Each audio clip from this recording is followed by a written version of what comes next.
Hey yo yo yo! Salut les turfeuses, salut les turfeurs, bienvenue pour un nouveau pronostic de Benoît Requin. Merci pour vos likes, pour vos commentaires. N'hésitez pas à vous abonner pour recevoir tous mes pronostics tous les jours. Et pour accéder à tous mes tickets pour la course du Quintet, vous avez deux moyens: par mon site internet Benoît Requin ou par le bouton rejoindre. Ok, place au pronostic du Quintet du jeudi 8 avril, direction Deauville pour le prix de l'opération Overlord. Plat 1900 mètres, 16 partants, réunion 1, course 1, indice de confiance 2 sur 5. Ce Quintet est ouvert, c'est du plat sur la fameuse PSF, on va voir ça ensemble. Petit retour sur le Quintet du mercredi 7 avril. Et encore un Quintet dans l'ordre dans mon pronostic, comment ça fait plaisir. Je vous ai donné le tiercé dans l'ordre en 3 chevaux, le quartet dans l'ordre en 4 chevaux et le Quintet dans l'ordre en 7 chevaux. Comment ça fait plaisir, il y a des résultats. On continue comme ça, vous êtes au bon endroit.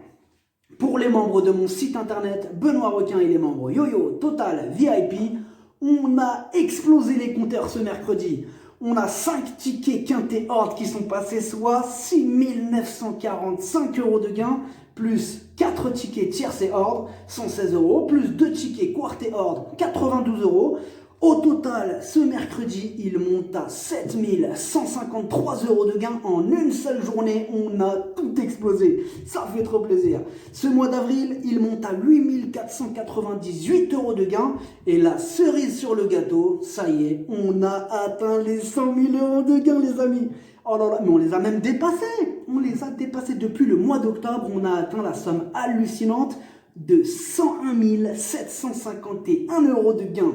Et je suis trop content que l'on atteint la barre symbolique des 100 000 € avec un Quintet dans l'ordre. Ah, ça, c'est la cerise sur le gâteau.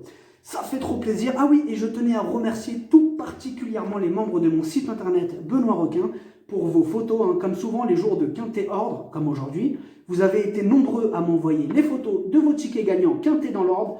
Comment vous m'avez fait trop plaisir. D'ailleurs, toutes celles et ceux qui veulent rejoindre notre équipe de shoppers de Quintet dans l'ordre, c'est très simple. Pour accéder à tous mes tickets pour la course du Quintet, il suffit de vous inscrire sur mon site internet Benoît Requin ou alors directement par le bouton rejoindre sur YouTube. Au choix et bienvenue les amis. En tout cas, ça fait trop plaisir. Encore un nouveau Quintet dans l'ordre. Prochaine étape, on vise un gros Quintet dans l'ordre à 300 000 € qui va tout cartonner et on y croit. Ok, c'est parti, on commence le pronostic et on commence avec le numéro 1, Walid. Il vient de terminer 5e le jour de sa rentrée. Il a déjà fait ses preuves à ce niveau, mais il va devoir porter le plus gros poids. Il fera de son mieux. Surprise possible. On écoute Madame Ella Sauer. Nous avons hésité avec le réclamé de la veille pour Walid. Il a gagné 2 quintets depuis que nous l'avons, alors la tâche se complique. Il est vraiment très haut en valeur. Il me semble barré pour la victoire et nous viserons les petites places.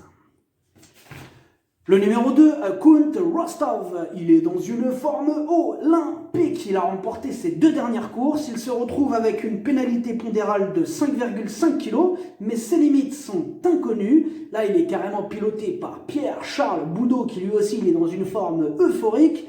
Bon, automatiquement, il a une très belle carte à jouer. On écoute Francis-Henri Graffard. La dernière fois, le jockey de Count Rostov l'a parfaitement monté car c'est un cheval qu'il faut absolument bluffer. J'ai eu très peur qu'il prenne la tête car s'il était devant, il peut s'arrêter complètement. Mais là, il le bluffe tout le temps et le cheval gagne bien, il a de la qualité. Le numéro 3, Letis Marvel. Il est confirmé à ce niveau, il va jouer la carte de la fraîcheur, il peut frapper un grand coup d'emblée. On écoute Gilles Barbarin. Letis Marvel reste sur une tentative modeste sur ce tracé, sans doute la course de trop. Depuis, il a observé quelques semaines de repos au Hara avant de reprendre l'entraînement début mars. Il nous avait surpris fin août en triomphant avec une dose de travail identique. Le 14 à la corde va nous forcer à attendre, je crains en priorité les 4 ans au moral intact. Le numéro 4, Combermer. Il vient de terminer 12e le jour de sa rentrée, mais attention, des progrès sont attendus sur cette sortie, et il a déjà gagné aussi sur ce parcours, donc mieux vaut ne pas le sous-estimer, ce numéro 4. On écoute Eric Libaud. Cambermer n'a pour ainsi dire pas couru pour sa rentrée, car il n'a jamais eu franchement ses aises dans la phase finale. C'est certes un fils de McPhee, qui donne en général une aptitude aux pistes souples à ses produits, mais lui préfère le bon terrain. Il va donc être dans son élément sur la fibrée. J'espère le voir bien faire jeudi à l'issue d'un parcours limpide. Le numéro 5, Bobby d'Argent. Alors lui, il apprécie ce parcours, ainsi que la PSF, bien sûr. Il a hérité d'un bon numéro. Ce jeudi, il peut faire mal. On écoute Jean-Pierre Gauvin. Bobby d'Argent reste sur de bonnes sorties canoises, notamment la plus récente. Malheureusement, il s'est fait mal durant le transport au retour de cette course. Certes, tout est rentré dans l'ordre depuis, mais on a dû l'arrêter un peu dans son travail. Je le trouve bien le matin, mais il peut manquer un peu et donc monter sur cette course, c'est un cheval délicat qui peut être allant. Bon là, il nous a donné quand même une information importante, donc à prendre en compte. Voilà. Le numéro 6, Allez Henry, bien connu à ce niveau de compétition, il n'est pas des plus réguliers, mais il retrouve des circonstances de course favorables, donc attention à lui. Et on écoute Didier Prodhomme. Dernièrement, Allez Henry a subi la course à cause de son numéro de corde. C'est un cheval qu'il faut plutôt monter à sa main. Il est raccourci, eu égard à ses plus récentes sorties, mais avait prouvé cet hiver à Cagnes que cela ne le désorientait pas. Il a tiré un numéro de corde correct jeudi et se plaît beaucoup sur la fibrée. Il n'a pas de marge et le lot est homogène, mais il devrait faire sa course. Le numéro 7, Moondream, il reste sur 2 échecs consécutifs. Bon, à ce niveau, il n'a pas encore réussi à briller. Là, il retente sa chance, mais il va devoir montrer un tout autre visage pour espérer se mêler à l'emballage final. On écoute Vivaldi. Nous pensons Moondream compétitif dans cette catégorie, mais pour l'instant, il n'a pas fait ses preuves. Sa deuxième tentative à ce niveau était plutôt encourageante malgré un parcours pas très heureux. Il est assez tributaire du déroulement de course car il doit être monté caché.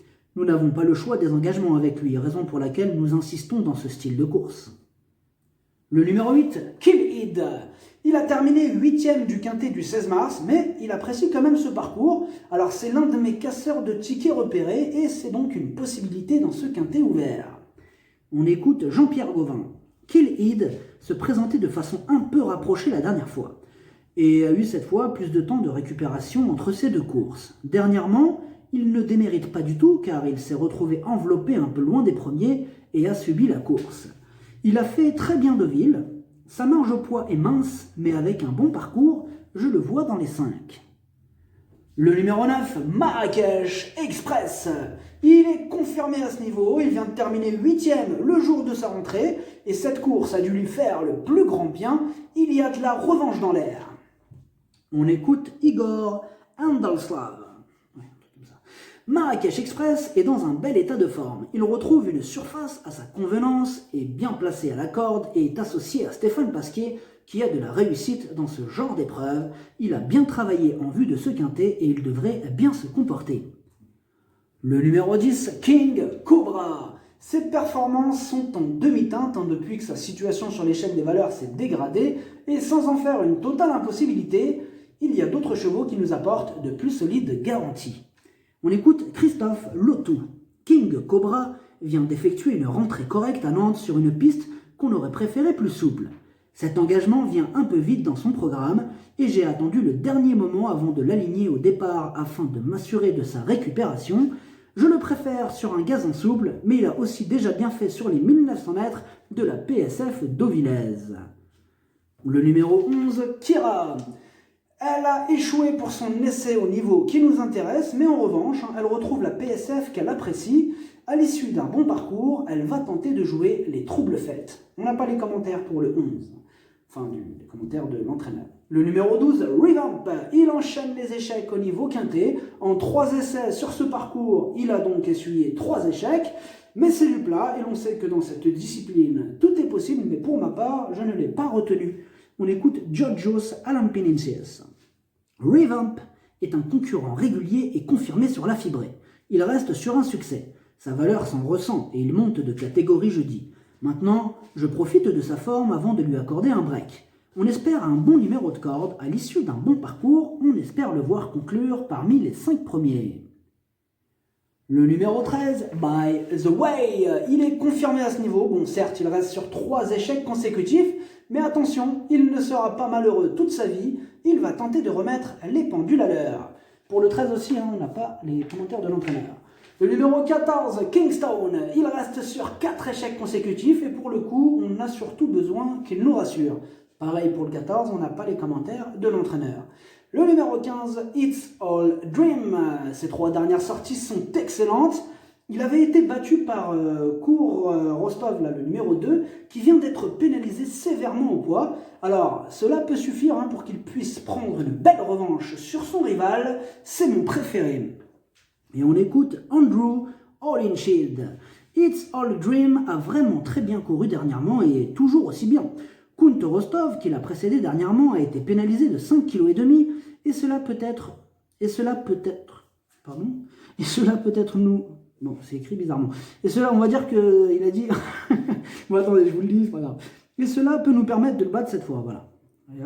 J'attends vraiment une bonne performance de mon pensionnaire. Bon, pardon, il y a beaucoup de fautes de frappe là, dans les commentaires des entraîneurs. Le numéro 16, Dragonnet, il passe un test, ce sera son premier quintet, mais il donne toujours son maximum en compétition. Là, il va porter le plus petit poids de la course, c'est mon principal casseur de tickets repéré. On écoute Charley Rossi. Dragonnet nous donne pleine satisfaction. J'aurais préféré tomber en deuxième épreuve. Mais avec un petit poids en première épreuve, pourquoi pas?